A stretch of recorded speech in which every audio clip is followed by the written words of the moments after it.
अस्सलाम वालेकुम वरहमतुल्लाहि वबरकातुहू।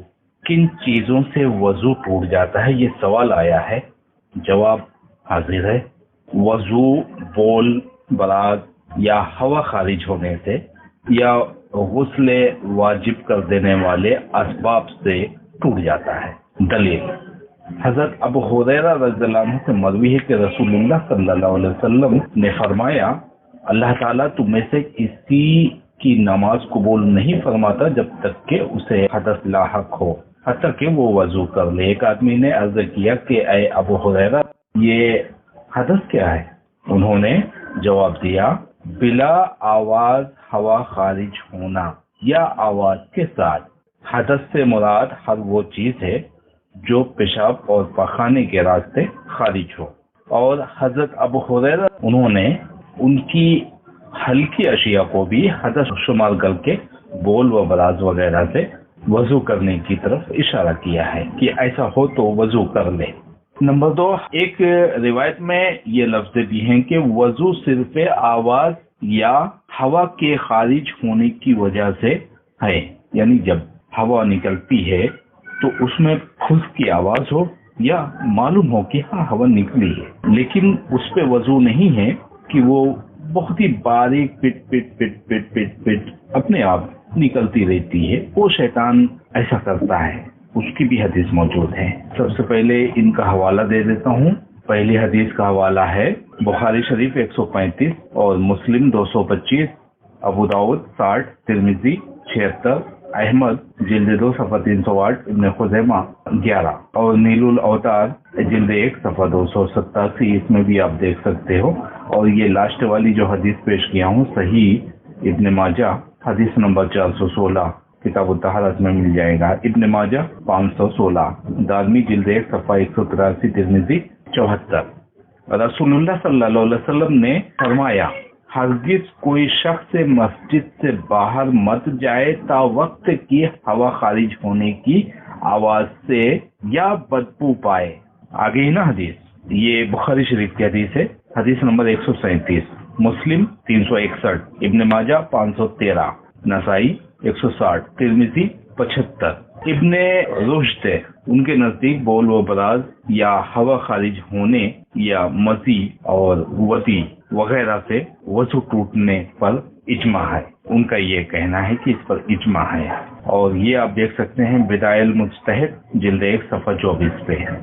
मसलन जमा वगैरह उसकी मिसले अशिया की वजह से वजू टूटने में कोई इख्तलाफ नहीं है। जमा वगैरह दखुल से वजू टूट जाता है। मर्द और औरत दोनों की शर्मगाह अगर मिल जाएं तो भी वजू टूट जाएगा। इनके अलावा कुछ चीजें और हैं जो मैं बताता हूँ। और लेट कर सोने से वजू टूट जाता है।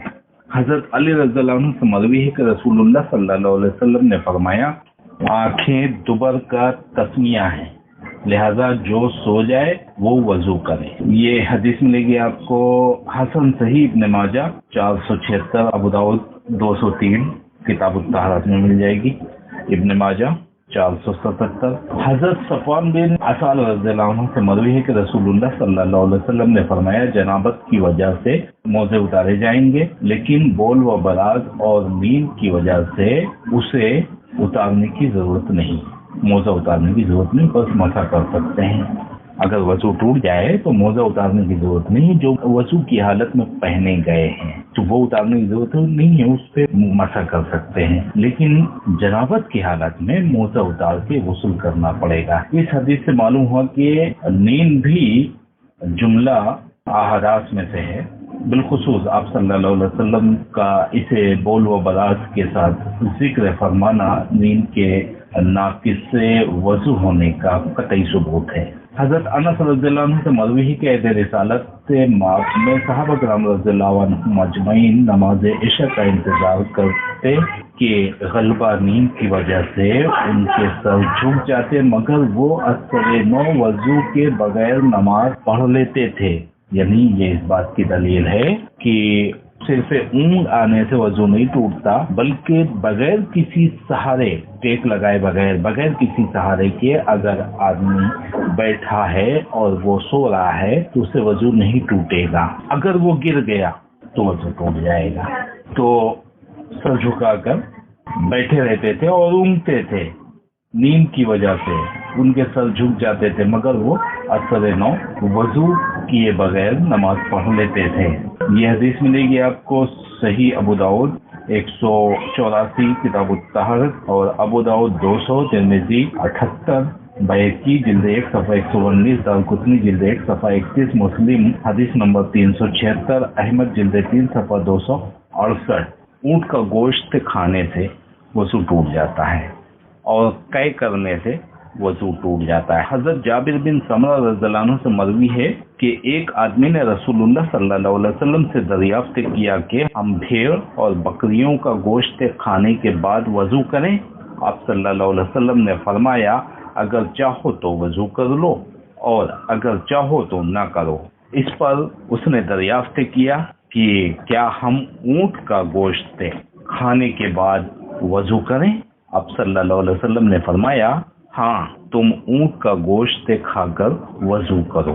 इसे रिवायत किया है अहमद जिल्द 5 सफ़ा 86 में, मुस्लिम हदीस नंबर 360 किताबुल हैज और इब्न माजा 490 और शरमानी अल-असार जिल्द 1 सफ़ा 70, बैहकी जिल्द 1 सफ़ा 158 पे।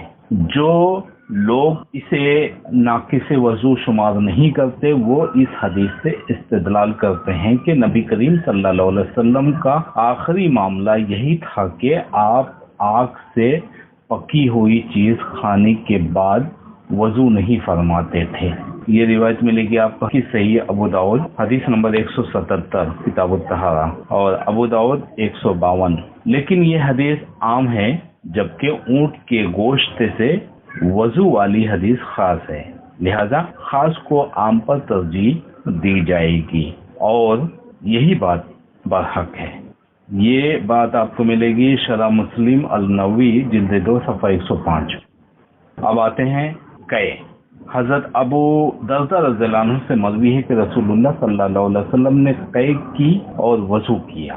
सही तिरमिजी 76 किताब तहारा, तिरमिजी 87, अबू दाऊद 2381, दारमी जिल्द 2 सफ़ा 14, दारकुतनी जिल्द 1 सफ़ा 108, इब्नुल जारूद 8, इब्न खुज़ैमा 1957, बैकी जिल्द 1 सफ़ा 144।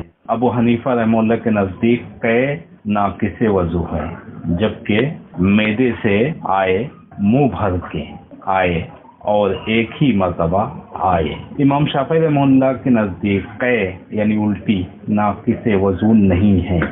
हदीस में मौजूद वजू के हुक्म का मतलब हाथ धोना है। राजी क्या है वो जान लें। कै की वजह से वजू करना वाजिब नहीं बल्कि मुस्तहब है, क्योंकि पहली सही हदीस में नबी करीम सल्लल्लाहु अलैहि वसल्लम का मुजर्रिद फ़ेल मज़कूर है और ये बात उसूल में साबित है कि आप सल्लल्लाहु अलैहि वसल्लम का मुजर्रिद फ़ेल वजूब पर दलालत नहीं करता, बल्कि उसके लिए ख़ास दलील की ज़रूरत है और इस रवायत में वजूब की वजाहत है। यही वजह है कि अक्सर मुहक्किकीन ने इसे नवाक़िस से वजू में शुमार नहीं किया। इब्न तैमिया रहमतुल्लाह के नज़दीक कै की वजह से वजू करना मुस्तहब है, बेहतर है, न करें तो कोई हर्ज नहीं। मजमू अल-फतावा जिल्द 2 सफ़ा 234। अल्लामा अलबानी रहमतुल्लाह के नज़दीक वो भी इसी के कायल हैं, तमामुल मना सफ़ा 111। जिन चीज़ों से वजू नहीं टूटता वो भी बता देता हूँ। औरत का बोसा लेने से, मुजर्रिद छूने से वजू नहीं टूटता। हज़रत आयशा रज़ियल्लाहु अन्हा से मरवी है कि नबी करीम सल्लल्लाहु अलैहि वसल्लम ने अपनी किसी अहलिया को बोसा लिया और नमाज के लिए निकल गए और आप सल्लल्लाहु अलैहि वसल्लम ने वजू नहीं किया। सही इब्न माजा तिरमिजी 76, सही इब्न माजा 406, तिरमिजी 76 किताब तहारा, इब्न माजा 502, अबू दाऊद 187, नसाई 170, अहमद जिल्द 6 सफ़ा 210, दारकुतनी जिल्द 1 सफ़ा 139, बैकी जिल्द 1 सफ़ा 126। हज़रत आयशा रज़ियल्लाहु अन्हा से मरवी है कि रसूलुल्लाह सल्लल्लाहु अलैहि वसल्लम नमाज पढ़ रहे होते थे, मैं आपके सामने जनाजे की तरह लेटी होती थी, हत्ता कि जब आप सल्लल्लाहु अलैहि वसल्लम वितर पढ़ने का इरादा फरमाते तो मुझे पाँव लगा देते।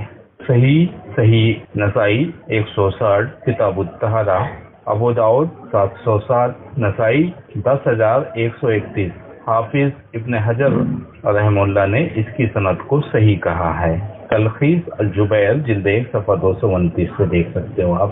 حضرت عائشہ رضی اللہ عنہ سے مروی ہے کہ ایک رات میں نے رسول اللہ صلی اللہ علیہ وسلم کو بستر سے غائب پایا تو آپ صلی اللہ علیہ وسلم کو تلاش کرنا شروع کر دیا، حتیٰ کہ میں نے اپنا ہاتھ آپ صلی اللہ علیہ وسلم کے قدموں کے اندرونی جانب رکھا۔ اس وقت آپ صلی اللہ علیہ وسلم مسجد میں تھے اور آپ کے قدم کھڑے تھے، یعنی آپ صلی اللہ علیہ وسلم حالت سجدہ میں تھے اور یہ کہہ رہے تھے۔ آپ یہ دیکھ سکتے ہیں مسلم میں 476 حدیث نمبر کتاب الصلاۃ میں، اور ترمذی 2493، بیہقی جلد 1 صفحہ 127۔ جن لوگوں نے مجرد عورت کو چھونا ہی ناقص وضو شمار کیا ہے، ان کی دلیل سورہ نساء کی آیت نمبر 43 ہے، لیکن یہ آیت ان کے موقف کی دلیل نہیں بنتی، کیونکہ آیت میں چھونے سے مراد جمع اور ہم بستری ہے۔ دیکھیے تفسیر فتح القدیر جلد 1 صفحہ 602، تیسر العلل قدیر 39331، نیل الاوتار جلد 1 صفحہ 297، تلخیص الجبیر جلد 1 صفحہ 229۔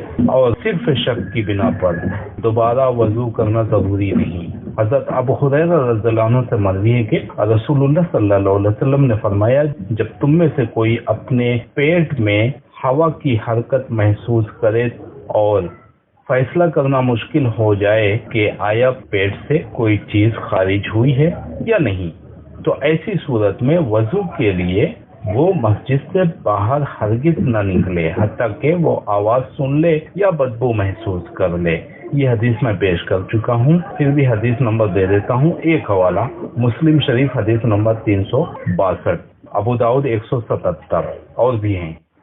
کہکا لگانے سے بھی وضو نہیں ٹوٹتا، کیونکہ اس کی کوئی واضح صحیح دلیل موجود نہیں ہے، اور جس روایت میں یہ کہا گیا ہے کہ کہکا لگانے سے وضو ٹوٹ جاتا ہے وہ ضعیف ہے۔